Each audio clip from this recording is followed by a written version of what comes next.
Greg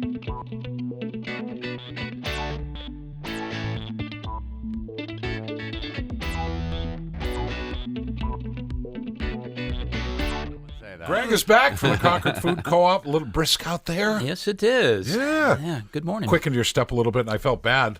He's standing outside. I'm like, I got to get the door open. But and he's got notes. He has notes. Why are you He's bringing prepared. people in and have notes? Well, he's a highly educated farmer. They know what they're talking about. All right. So what's shaking? What's with you? Well, all kinds of things. Thanksgiving time, busy time at the co-op, and Turkey bucks still? Still well, cranking. one funny thing about that. Have you, we have obviously turkey bucks and bunny bucks. Have you heard what the Liquor Commission has now? Bottle bucks. You think that they took that from somewhere? Bottle bucks. I'm thinking If you some can get trip. Yep. a piece of that action, say you ripped us off. Come on. So anyway, Wow. yeah. Wow. Thanksgiving turkey orders and meals and everything. It's just going crazy. Good. Get your orders in, though. Get your orders in. Yeah, and the guest that I invited today. Wait, hang on before we do that. Yes.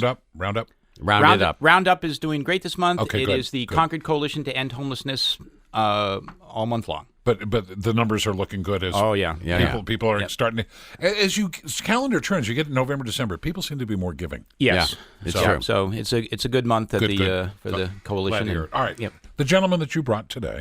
Yes. Now they have, I think, three things in common that I know. They both have beards. They Nice. are local farmers, and they're organic farmers. And other than that, I think the way they farm is completely different. But I can never get them on the show during the high season of farming. During the growing Yeah. season, Yes, right? They kind of laugh at me. So I waited for the first cold day. However, Luke was out there in the fields apparently to 7 o'clock. I guess he had a flashlight and he was trying to harvest the rest of his. So Luke and James, if you could introduce yourselves, tell us a little about your farm. And today's topic is local and organic. Why local? Why organic? I think those are two very important topics that people don't really understand. What the benefit of dealing with local. The benefits of organic, and also I'd like to, have them discuss a little bit, why is local and organic more expensive? Is it that the farmers are getting rich? Are you guys getting rich? I don't think so.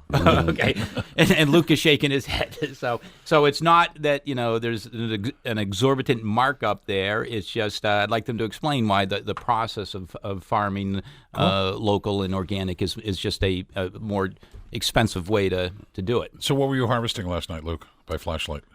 We were getting the rest of the leeks in and loading the parsnips, and we got some kale crowns, and we missed the Brussels sprouts. So we're hoping they'll survive the low temps. The parsnips, if you left them in the ground and it freezes, doesn't the sugar content go up on those? Yeah, the parsnips will survive. It's just a matter of cash flow. You want to wait until and there's only so much parsnips people will be able to eat in April. Whereas if I harvest them now, I'll have all winter to sell them. If it's 28 degrees, what's that do to the kale?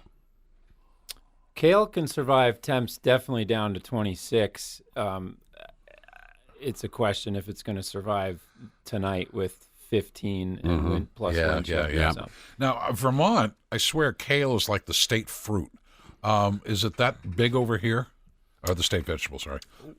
Well, we sell a good amount of kale, and the crowns we'll harvest now and sell them through till January. Wow. We go to They store well? Somerville, Mass. Farmers Market. They do store well, Wow. surprisingly well. People are always amazed. Actually, we don't even tell them when it was harvested, but occasionally they'll ask, and we'll say, "Oh no, that was harvested back in November," and here it is January, and it looks just beautiful. The crown, it hits once it hits a cold temps like we've had, it goes into like a dormant phase. Okay. Do you have to keep it in some sort of controlled environment? Yeah, high humidity, low temp. Okay. Yeah. Got it. Luke, did you mention your farm, Brookford Farm? Yeah, I'm from Brookford Farm. We're in Canterbury, New Hampshire. We farm approximately 500 acres. Part are owned and part are rented throughout Merrimack County. Most of it's in grass. We have a large amount of grass-fed milk, grass-fed beef, pasture-raised pork, pastured poultry, and then we do also 30 acres of organic vegetables. The whole farm is certified organic. The vegetables are certified organic. The livestock items are certifiable but not certified. I think people, and I think Greg put his finger on it. People say, "Oh, organic, it costs more." For the people who don't know, the people who get it say, "Yes, this is what I want." But sometimes the word organic has been bandied around marketing-wise, and I don't think people really understand what it is that they're getting. So, I'm James from Generation Farm. Yeah. Hi, James. I know you. How's it going? So we wanted you to just jump right in. Yeah. Don't be shy around here. So, but you know what I'm talking about. People, organic. What does that mean? So, well, I mean, it means a lot of different things.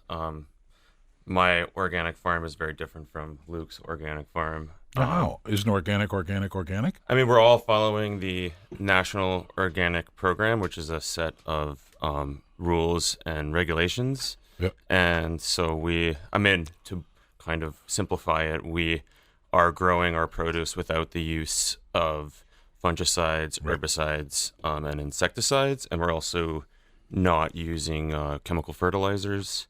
And there's also a lot of other substances and things that are prohibited to use on organic farms. So basically, we're all following the same set of rules. Got it. And it's not just like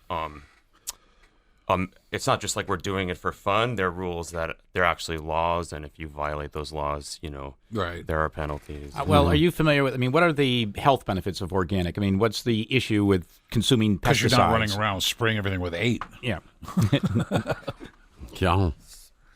So yeah, I mean, some studies have suggested that organic produce has higher amounts of, things like phosphorus, iron, magnesium, vitamin C, really important nutrients for your health. And also organic farmers, as I mentioned, they're engaged in sustainable farming practices, so they're not polluting the environment or contaminating the soil or water Or the food. Or the food. So you're not, ingesting small amounts of pesticides, which theoretically over time could lead to serious health problems. Right.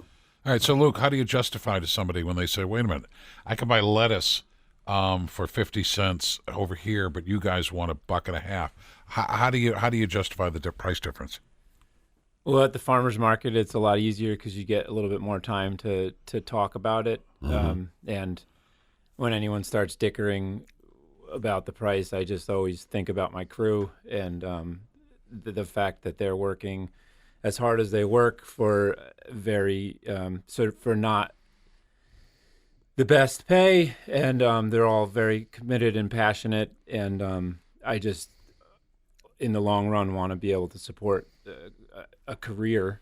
Like, people should be able to have a career in farming, and it's just not possible in New England. Well, we lose we're losing many farms, good people. We're losing acreage. So Well, it's not just that. It's good people that want to have agriculture as a career, but because the prices people aren't able to pay for it, then the owner of the farm can't then pass on. Can you name me anybody that's gotten into ag for the money? It doesn't matter what they've gotten into. They should be able to stay in it. Right. you know, and that's what's happening and a lot of it is, so, people don't have, consumers don't have endless money. Restaurants also have rising costs with their labor costs, and their food costs and their utility costs are all going up. So it all goes down to it all comes back to the food. Well, these are my costs. I can only afford this on my food. Right. And then that's what gets. But have restaurants picked up the banner and they like having organic to their customers? Well, I think, there's organic, and then there's also local organic, and then there's local produce. But I think the other thing really you're getting when you, for example, purchase a Generation Farm mixed greens here, the Concord Co-op is when I harvest those, you're getting them sometimes the same day or the next day.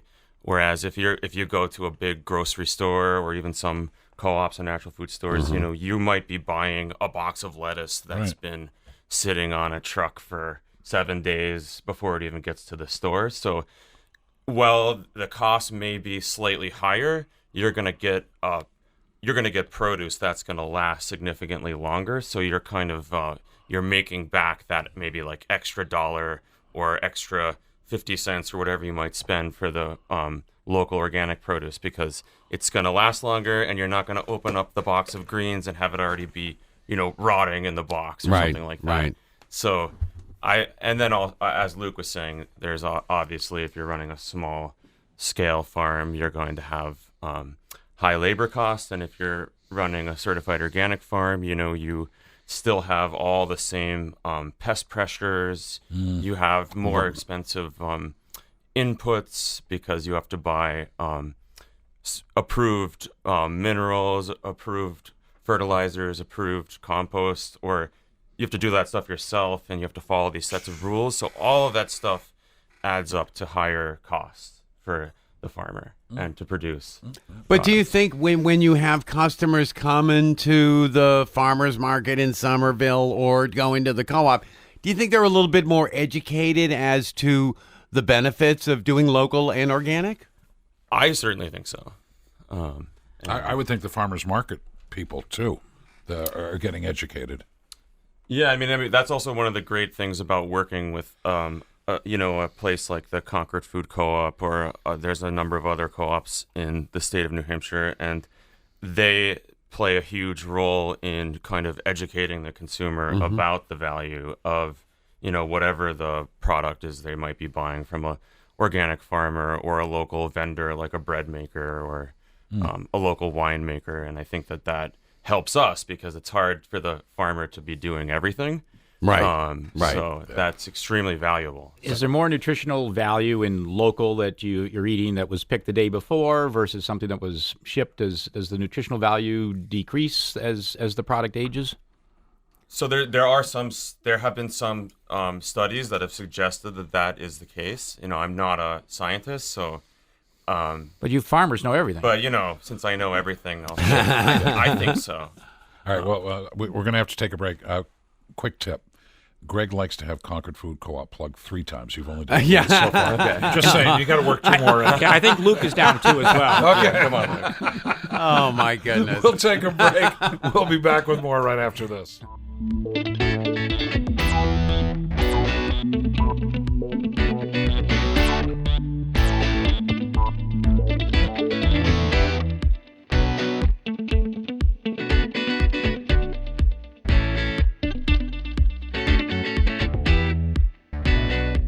Welcome back, Concord Food Co-op. Greg's back in the house, and we're talking greens. We're talking organic this morning.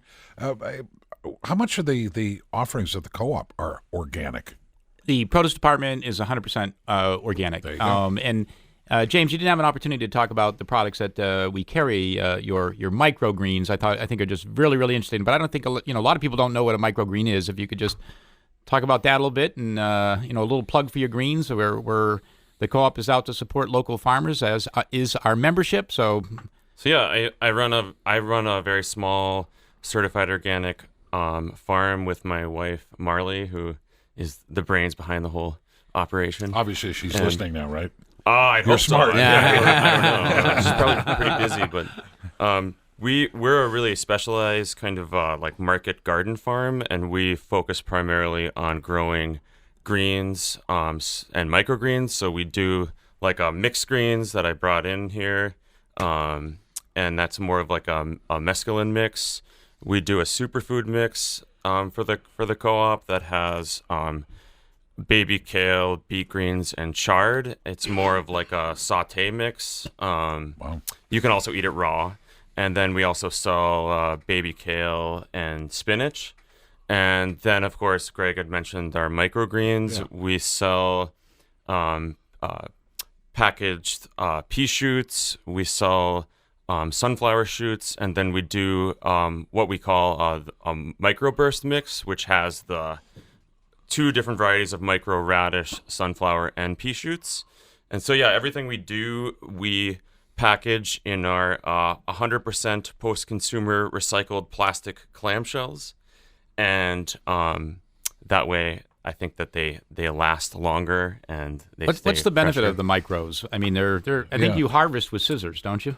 So we harvest with a harvest knife. Oh, a harvest Some people knife. might harvest with scissors, but yeah, I mean the microgreens, they have a lot of nutritional value, and some people, I mean, we could go into detail. Yeah, I was going to about say more nutritional value than this mixed green. some people have suggested that is the case. I am not an expert and I am not a scientist. We need Marley on here next time. Yeah, we need to get like a real Yeah, get her in there next time. Yeah. real person here. But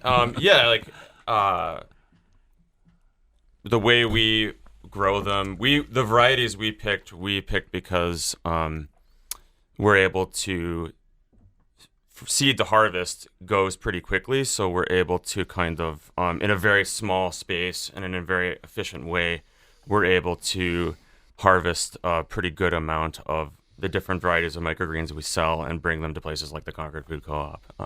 Luke, is there any products that the co-op carries that you're especially proud of or wanted to encourage? Our cottage cheese, which is we've rebranded as Curds and Cream, is a fantastic fresh cottage cheese product.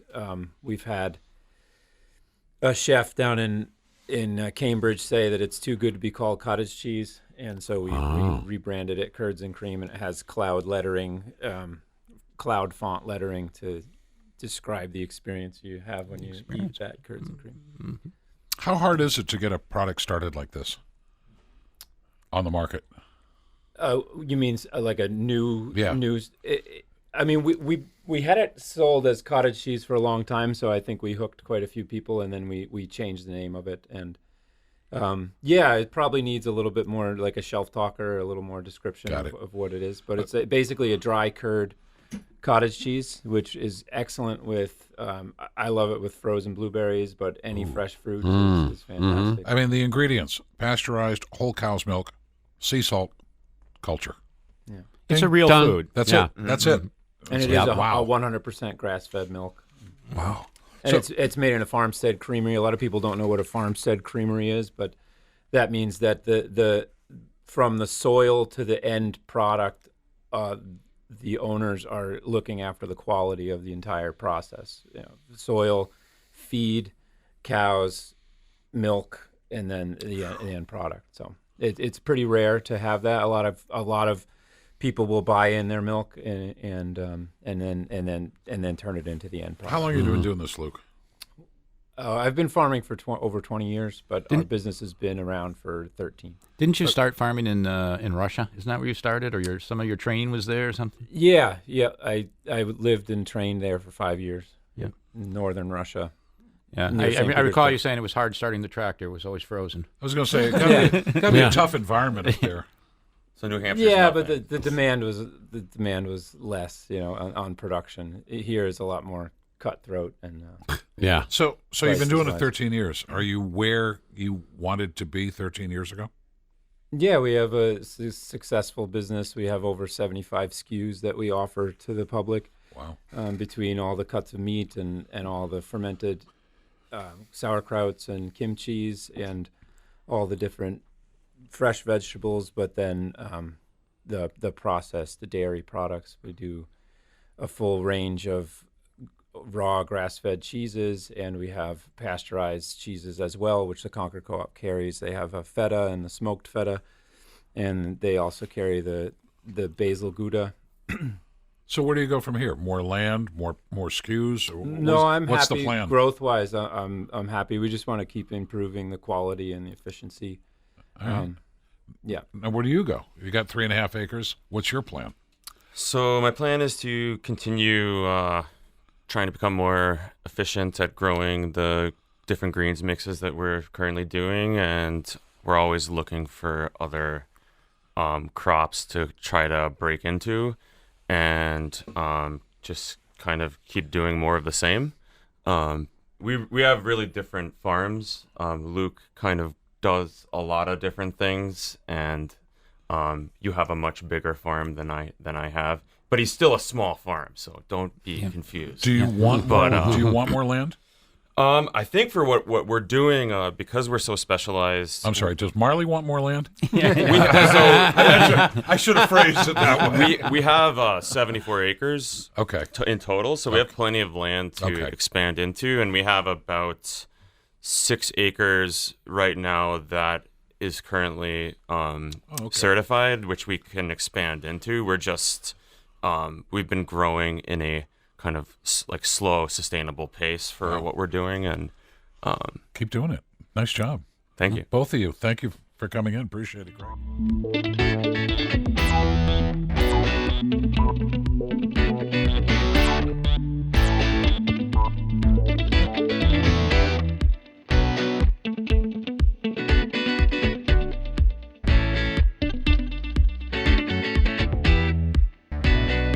If you're in the mood for real food, it's Concord Food Co-op.